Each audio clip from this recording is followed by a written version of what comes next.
But we begin tonight with what is being called one of the worst cases of child abuse and murder that prosecutors say they have ever seen.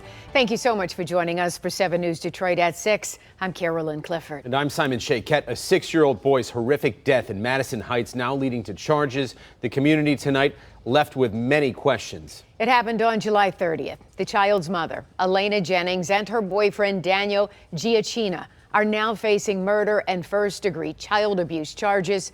We do have to warn you tonight, the details in this story may be quite disturbing to some viewers. Today, I talked to the Oakland County prosecutor about allegations, a neighbor about how this has impacted the community, and the grandmother of the boyfriend about disturbing allegations surrounding the death of Giovanni Jennings, who was affectionately known to many as Chulo. He was being punished in the bedroom. How was he being punished? I was told that he was put in the corner. Why was this child being punished?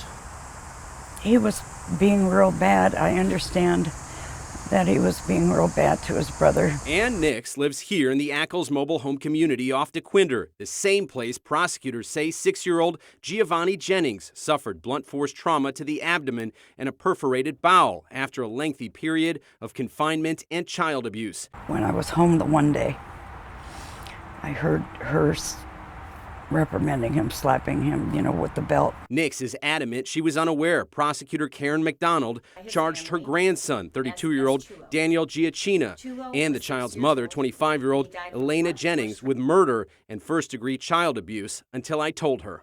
Did you see anything that No. made you think he was in danger? No.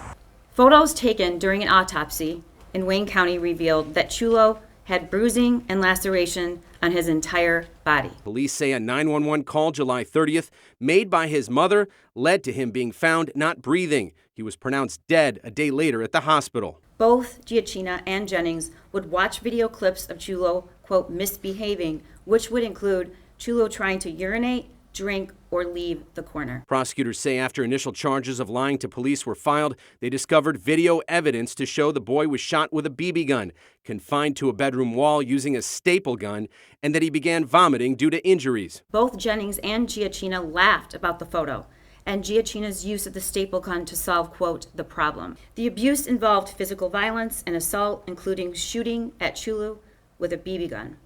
For punishment, Chulo was confined to a pen in a corner of Giacchina's and Jennings' bedroom. Prosecutors add the mother lied, telling police the boy was with his biological father, who was in no way involved in this. Jolene Zidlowski lives next door and tells me she's simply in disbelief. To know that he was confined allegedly to a bedroom, Yep. unable to leave? Oh, that's heartbreaking. And to know that there was torture, that boy was tortured, that's unfathomable. How can a mother do that to their kid? I discussed with him that being put in a corner for any great length of time was too much, was enough. It wasn't, and that he needed mental health.